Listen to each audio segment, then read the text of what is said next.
We're ready when you're ready, bud. Ready. Recording. Good to go. Cool. What's up, Rene? Welcome back to the show. I know you just flew in from Vegas for what, the third, fourth time? This month, yeah. This month? Yeah. Good to see you, man. Yeah, Great to be back here. It's been, I think, 2 years since you've been on the show. Too long is what it's been. Too long. After my Amplify experience with you in Seattle. That was pre-COVID. That's because you wanted to beat me up. I know what it was. I often wonder if you remember that. Like, does that ever make it in the Amplify stories? Like, I was talking to this guy that used to do MMA, and I called him out in the moment, and he wanted to fight me. And I was like, because that's the real story, guys. Like, he called me out. He could tell, like, I was engaging. And he's like, you want to fight me right now? And I looked at him dead in the eye. I was like, yeah, I do. Let's go.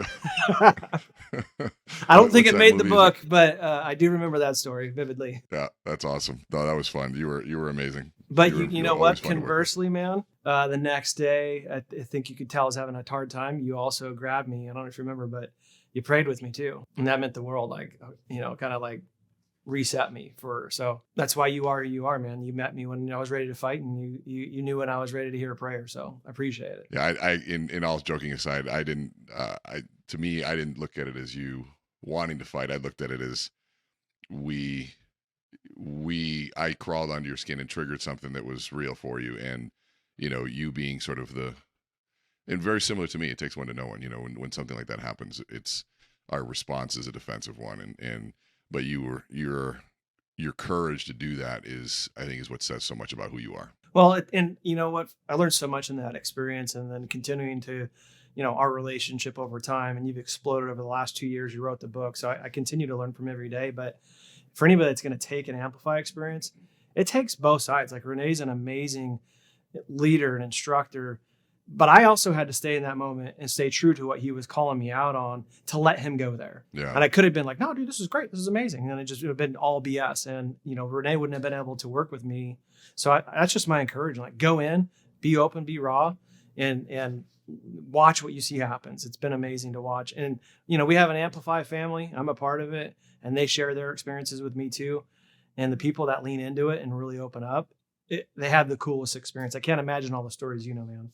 It's honestly one of the biggest blessings of it, because you get a chance to hear people's story, and you get the blessing of the perspective prior to the story. So all your judgments, all your assumptions come into play. Then you hear the story, and then you realize I was wrong about all of them. And then you hear the real story, and you just fall in love with the person and who they are and what they've done, and your compassion, your empathy grows. And when you've done that enough, you realize that everyone has a story, and everybody has a journey. Everybody's struggling with something.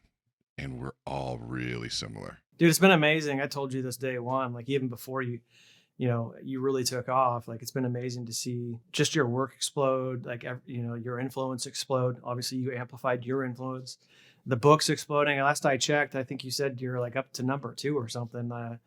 That's amazing, man. Congrats on all of it. Thank you. Yeah, Wall Street Journal number 2 was a really, really huge accomplishment for us. And I think one for more of the validation of what we're trying to do. And wouldn't be able to do with people like you and your support, obviously, and one, how grateful I am for you and everybody. But it's seeing that it's something that people really needed, was what really has inspired me to kind of keep pushing, And I feel like things are just starting, and so like I feel like I just started. So I kind of have that nervous tension to push harder and to remain focused and to really, really, really get clear on what we're trying to do, and also mostly just make it available to anybody and anybody.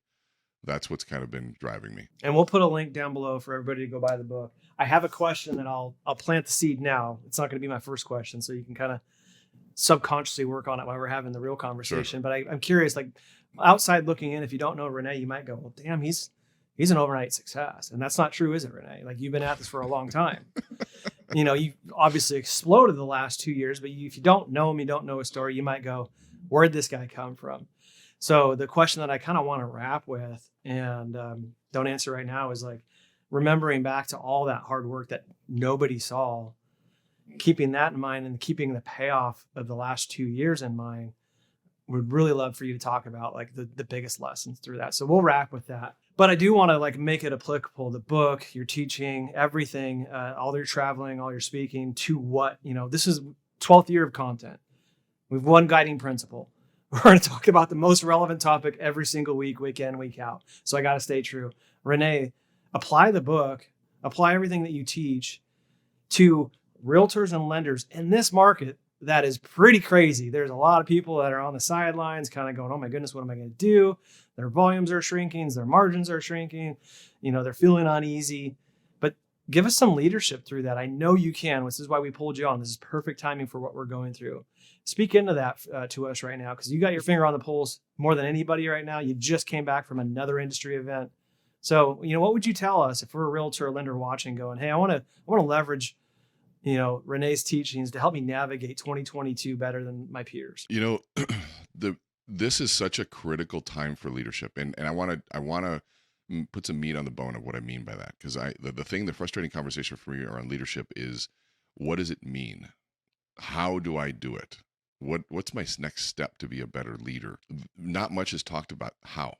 And we talk about inspiration and quotes, and we talk about, inspiring people and starting with why, which is all great stuff. But how do we do it? And that's where I focus on is, so when we walk away from this, I know what to do next. And a lot of it's easier than we think. And it all comes down to influence, right? John Maxwell, and that his great quote, which was, there is no leadership without influence, and influence is the only measure of leadership. To take that a little further, I like to say that influence is the how of leadership.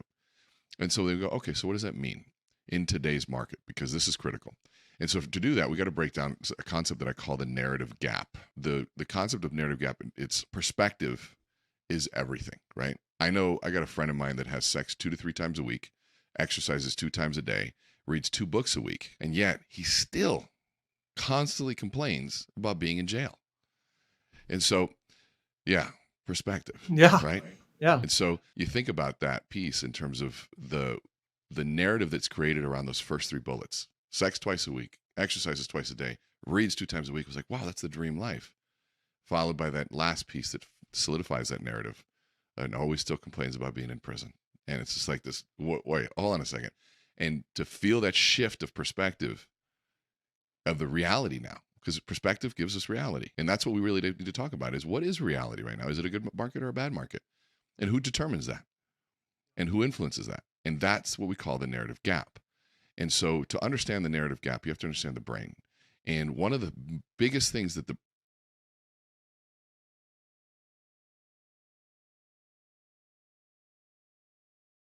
So now, did you see that feeling you had right there that kind of went through your spine, and you got your whole crew going, what just happened? Yeah, we lose the audio. We thought we lost your audio. Yeah, we thought you lost your audio, but you watched my face if you're watching the video. So that is called the narrative gap, and your brain doesn't deal with it. And if you're listening to this on audio, you're probably thinking, did your thing go out? Did your radio go out? What's going on? If you're watching this, what happened to you? What did you think? I want to give you an honest reaction. You watched my face. What did you think happened? Yeah, I thought something went wrong with the equipment, or you lost your train of thought or something. Right. So your brain, and this is what's cool and what's scary, is there's a seamless flow of information. And when there's a gap of that information, your brain can't handle it. And so it rushes to fill it.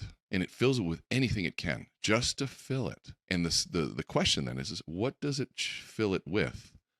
Where's the source that it grabs it from? And what makes the brain choose certain things? A leader right now, the narrative gap in leadership is that leaders are not seen right now. Prior to 50 years ago, people were born, died very close to where they were born, died very close to where they worked. The promise of work and employment was lifetime employment. I will employ you for the rest of your life. And that's what people wanted, because we lived in communities.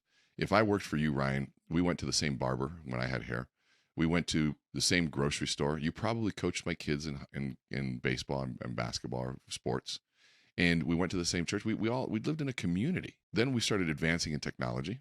We started advancing in transportation. We started advancing in digital communications. And willingly, we start moving further and further apart from each other, with this consoling illusion that all of those advancements still help us know each other. When in reality, and I call it a consoling illusion because it's not true. See, if I worked with you every day, there's no narrative gap between you and I. I know when you're upset. I know the smile that's a fake one versus a real one. I know when you're being sarcastic. I know when you're truly genuinely happy. I know based on the time response, what there's a baseline, he always responds this amount of time. And when there's a gap or wait, I know, hey, something must be wrong, because I know who you are. And now we think that we know each other. We've moved further and further away. Regions manage people in and out of states. They don't see them but once or twice a year. if that. You don't see your boss even in the pandemic that we were just in. People worked at home. So the gaps of information were huge, and the gaps in the relationship were huge. And so the question is what did people choose to fill it with? That's really the question, because that could be anything. It could be Yes. close to reality, or it could be completely in left field. Yes. And so if you look at this, we said that we're in the information age. I've been saying for a long time we're in the attention age, right? How do we capture attention? But now I think we're in the age of reckoning. And here's what I mean by that. They're calling this the great resignation, right? Everybody's leaving. 76% of people want to leave. Why? I think the underlying driver to that is the narrative gap. Narrative gap. That's amazing, man. That's right on. Because I don't know what to fill it with. If I haven't seen you, then I'm going to fill it with past experiences. I'm going to fill it with my assumptions. And there is a solution to it, by the way, that I think you're going to love. And that conversation becomes fun because there is a solution, I believe, to doing it. But understanding that gap. And now let's expand that gap a little bit more to what's going on. Leaders, and if I want to influence you, then I have to influence the source by which people grab to fill the gap with. And so now there's a change in the marketplace and people don't know what that means. So there's a gap. And so then they, hey guys, I know this is a really tough market. Just a leader opening up with that phrase has already set the narrative that this is a tough market. And the energy level and the fear starts permeating the entire organization, versus a leader that says, folks, this is the best thing that could have ever happened to us because a company like ours thrives in times of change. And here's the reality. All the changes happen to everyone. And we have been preparing for it, and we are ready. So prepare yourselves for the exciting next 2 years. And the best leaders out there, because Rene, I'm like you, I travel all around. I thankfully get to mastermind with executives. There's leaders out there that communicate exactly like that. And then conversely, there's leaders out there going, well, man, it's going to suck for a while. Just batten down the hatches and, take your licks. Like, which one would you rather follow, right? Like, there's an amazing opportunity. We talked about it on the show too right now. For realtors and lenders, it's such an amazing opportunity to steal market share. And, as we talk about the solution, I want to make it real relevant and bring even more context to the narrative gap, because I hadn't heard that before. We hadn't practiced any of this. I love it. We're right on topic. But market shifts quickly. Huge narrative gap because pricing moves up. And then the narrative gap is, well, man, rates are so high. I can't sell these rates. My lender must be making tons of money on the back. Maybe they're just holding back an extra quarter or half a point. So they're filling up the gap with their own reality, which, like I said earlier, maybe sometimes it's close. Maybe sometimes it's completely in left field. And I can't speak for all lenders, obviously, but guys, typically they're not holding back and making a shit ton of money while you're out there not able to sell your product. The reality is they may have lost money as well, which a lot of them did. A lot of their earnings are coming out for Q1. And except for MSR write-ups on their servicing book, they didn't make a lot of money because they too are dealing with the rapidly shifting market. But the good news, good and bad of Rene's point about the narrative gap is there's a lot of people that aren't sitting and talking and listening to Rene right now. They're going to be stuck in that gap, and they're not going to be looking for the opportunities. Thankfully, we have them on the other source. So we're going to be on this other side going, yep, I get what he's picking up and laying down. I'm picking it up. I'm going to get my mind right to thrive in 2022 versus just sitting in this weak-minded narrative gap. So I wanted to make it practical, and we could talk a lot more because you're right. I mean, the market shifts so quickly. It's just easier to kind of make up your own reality as to why. Well, you nailed it there. And what I love is the science is now catching up with what we've known. And I want us to move past hey, it's just perspective, change your perspective. The science is showing us that we literally construct our reality based on the narratives and the frames that we choose. That is how we construct reality. And so just think about that for a minute. When we're talking about something as deep as reality, as my reality, my perceived reality, and my perceived reality determines what I notice. It affects my reticular activating system for what it focuses on. You know this, the industry knows that reticular activating, when it notices something in the marketplace, it sees it all the time. It works for positive and negative information as well. And when it starts picking up on all the negative information, it starts creating a reality that life is not good. And the media is in control right now, or really is a major force in it. But people forget that over the last 12 years, we've cut world hunger by 50%, something like that. But this is a horrible place to live. This is a horrible time. Well, okay, let's go back 60, 70 years and let's see what life is like. right? No, I can get anything I want within hours, just pressing a couple buttons in the right app. Within hours. Yes, doesn't mean we don't have challenges, but we've also progressed immensely. And what I choose to look at will determine how I feel and what I see. And what I see then determines what I'm going to behave and act upon. And what I behave and act upon determines the results that I get. This isn't about creating a Pollyanna type environment where we ignore what's going on. Yes, there's a change. Yeah, change. Good. But it's changing for everyone. Yes. We're acknowledging it. We're not sweeping under the rug. We're just starting there. We're not ending there. Exactly. And it's like, right now there are companies, and I know you're with one of them, that are poised for succeeding in a market like this because of all the unsexy things you've been preparing for the last 3 and 4 years. Processes, teamwork, right? Mission, vision. And now if you're in a big room and the lights go out and no one can see, guess what? We're all at the same disadvantage.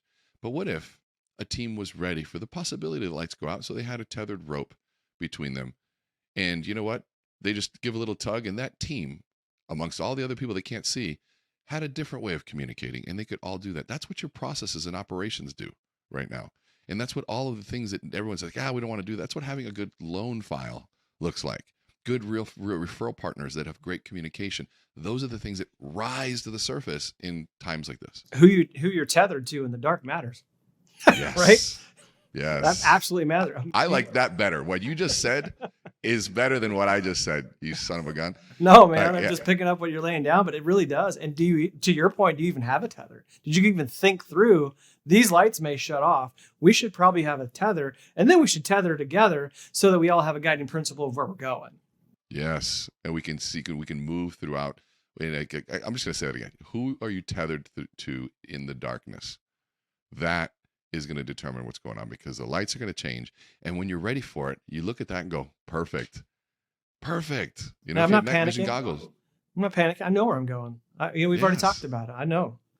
Yeah. That's part of the cycle of life. We're dropping a lot of good micro content here. I like it. Oh yeah. No, this is fun. So think about, can I say one more thing? So think about it from that perspective of, so what's the job of the leader right now? You have to manage what you say, what comes out of your mouth, because people are right now, everybody is paying attention to what you're saying. They're looking for guidance. They're looking for leadership. Now, here's the thing about leadership. Leadership doesn't say good direction or bad direction. There are leaders that lead people into the Holocaust. There are leaders that lead people down a cliff to go and murder people. There are leaders that lead people out of the darkness and into something that's great. This is the time of leadership, but you have to choose. What are you leading and where are you going? Who you tethered with? Tethered to, Matt? Who you're tethered? How did I say that? Who you tethered to in the darkness will determine everything. You're so right. There's been lots of leaders, we know them in history, that have led people to slaughter. Yes. I know that sounds sensationalized, but that's real. Conversely, there's been leaders that have led people out of the darkness. So it does matter. Leadership is leadership. And so then leaders need to say, how am I talking? And I had this in the last conference I was at. People came up to me and they go, you know what? I have caught myself starting off all conversations with my referral partners as, yeah, I know this is a tough market. And I go, and today one guy came up to me, he said, this was about 3 hours after the talk. He goes, I had 7 conversations already where I talked to my referral partners. And I said, you know what? This is an exciting time for us, because what we've been preparing and what you've been preparing is what's going to set us apart. It's going to make it hard for those who weren't ready. But for us, this is going to be good. So I need you and I to batten down the hatches, get clear, communicate twice as much as we used to. And we're going to push forward. We're going to market harder. We're going to communicate even more. And we are going to lead this industry through the darkness. And I was like, that is somebody who gets it.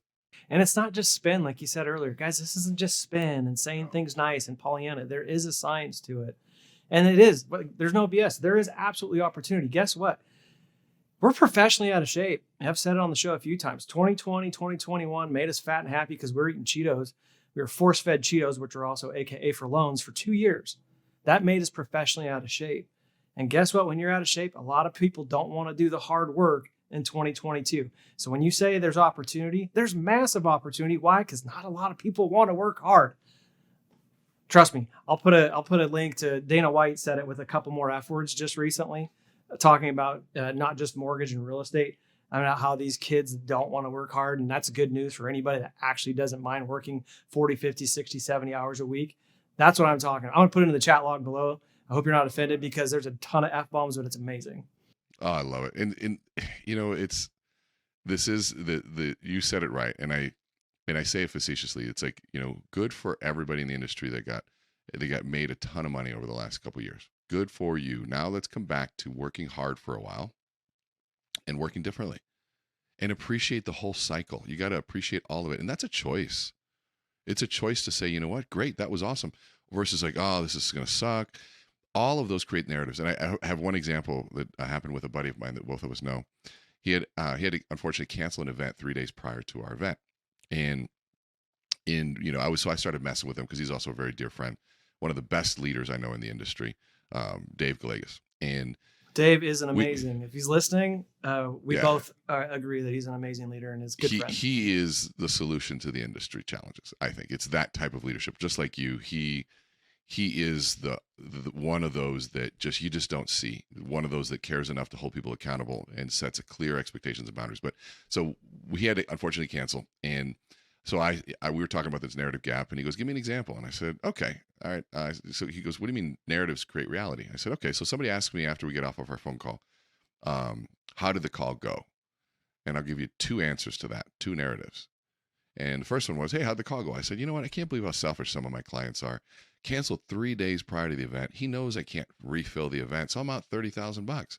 Like, I just can't believe how insensitive some people are to my kind of business." And he's like, "Hey, dude." I'm like, no. I go, I don't mean that. I go, but that's one narrative. Or people say, "Rene, how'd it go?" I go, "You know what? I have the best clients. The poor guy gets COVID 3 days prior to the event, has to cancel the entire event, probably is getting killed with hotel fees and flight fees. He didn't even ask for his money back and is allowing us to reschedule. I seriously have the best clients." You're listening to one of those two narratives will determine how you perceive that leader and will determine the reality of how everything and you the see actions that follow and the relationship that follows. and the filters by which we interpret it, which determine the reality. And so the narrative is what determines it. And so now the question is, how do I influence that? To influence that, I got to influence the source by which you pull to fill the gap with. And usually that is based on someone's personal history.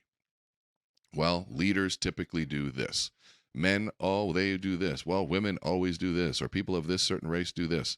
People of this political environment do this. People that use androids are always like this. What happens is when you share your personal story with somebody vulnerably, just enough, and they see who you are, and then afterwards a narrative gap comes, guess where they pull from? They pull from your story, and they give you the benefit of the doubt. That's the power of that story. I haven't read the book yet, but I think there's an entire chapter dedicated to that. When I was thumbing through the chapters, that's so good. I can't wait to read it. Again, guys, we'll put a link below. I do want to wrap. We're already at 25 minutes and we don't have you for too long. I know I want to respect your time, but with the original question that I asked, and just to remind you, and I don't know if anything came to mind, years and years and years of work. It's not an overnight success, guys.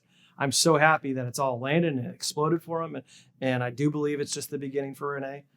But talk about like everything you learned, all that grind years up to the last 2020, 2021, 2022. Like, what are the biggest lessons that come right to mind when you think of, oh man, that I've definitely learned that through this experience? You know what I mean? Like 10, probably 20 years of grinding and speaking. Same thing that you're doing now, probably just not as a big, on stage. And you've learned so much. You have to have. The last 3 years have to taught you so much. It's yes, thank you. First thing, I don't feel like I've made it anywhere. That's a feeling, right?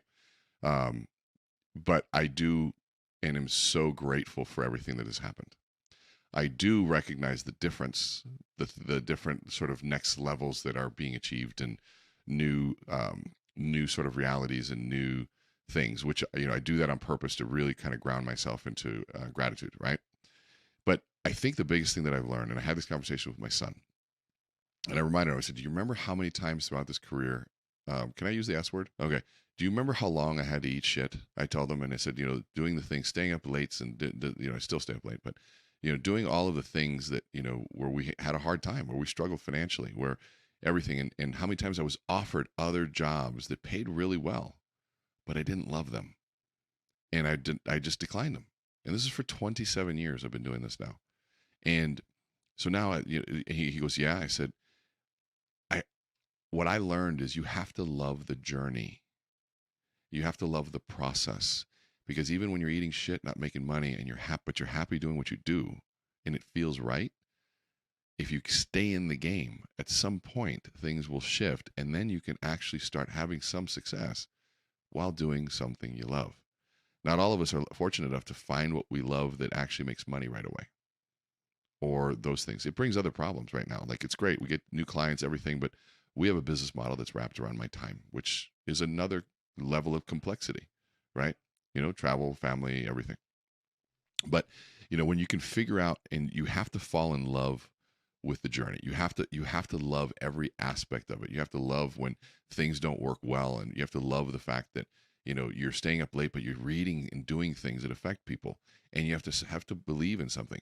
And so when we think about all of those aspects, and we think about, for me, during that, there is something that there are certain things in life there are no shortcuts to.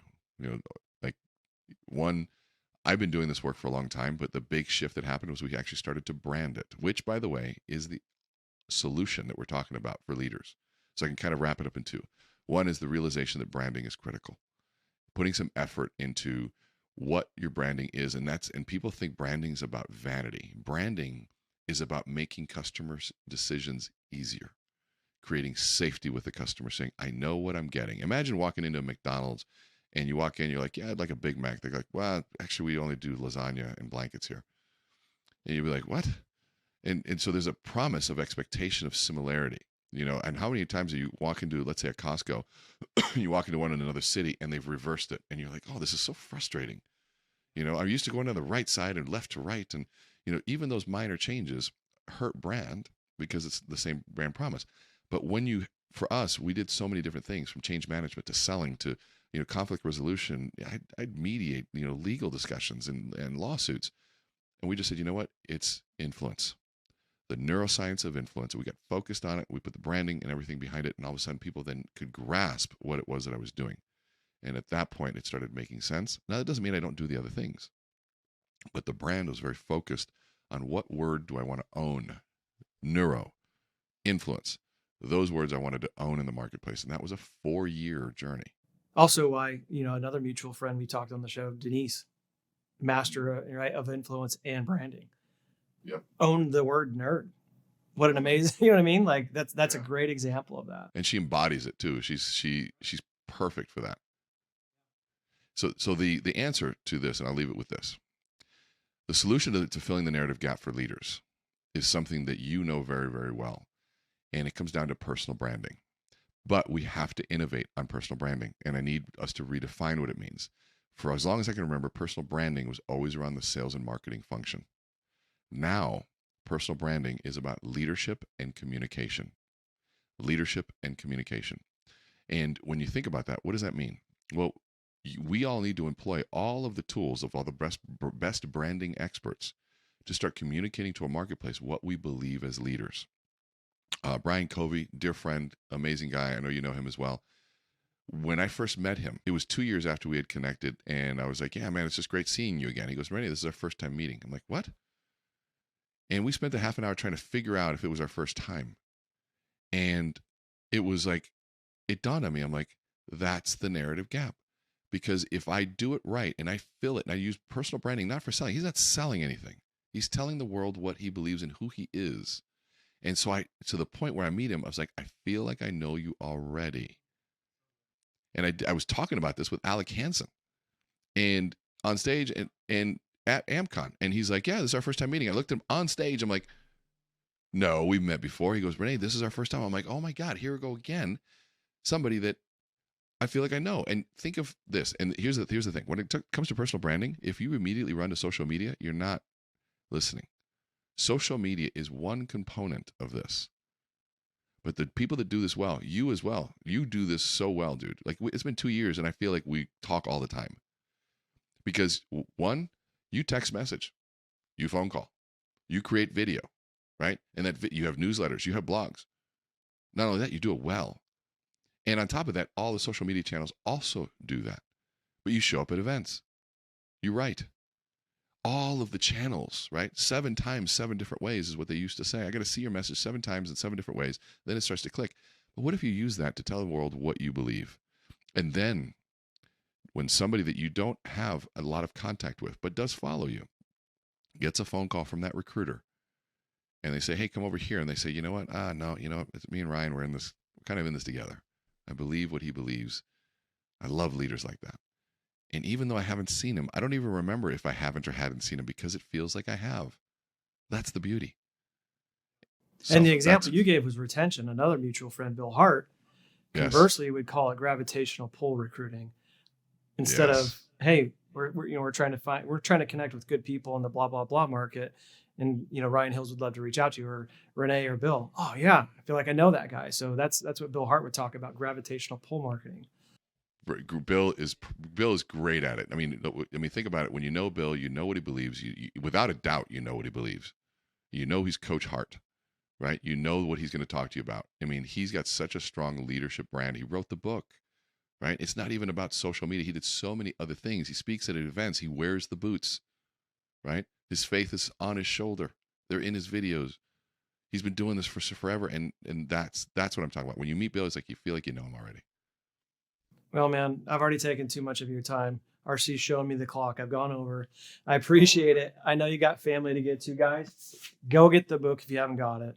He probably doesn't have enough time to do events, but call him, call his team. Maybe you can get him there and get into an Amplify event because they're amazing. They absolutely will change your life. Rene, man, you spent a half hour with us. It's more than you said you would, so I appreciate that. Oh, my pleasure, man. It was so good. Anytime you and I needed to set aside a couple hours and just talk. Oh, I know, because that felt like 5 minutes to me. Yeah. And I'm just learning, and I'm just gobbling up everything that you're saying. So I know you guys are as well. Give them some love. Thanks again, Rene. We'll have you back on, man. I know you're busy, so whenever we can. Anytime, brother. Carve out 20 I'll make time minutes for you, man. Tell RC thank you, and I appreciate this, and keep doing what you're doing, man. Like, seriously, I love you, but you're an OG in this game. You've been doing this since before it was cool, and it's just great to see you continue doing it. I love you, buddy. Thank you for what you do. Love you too, man. See you guys next time.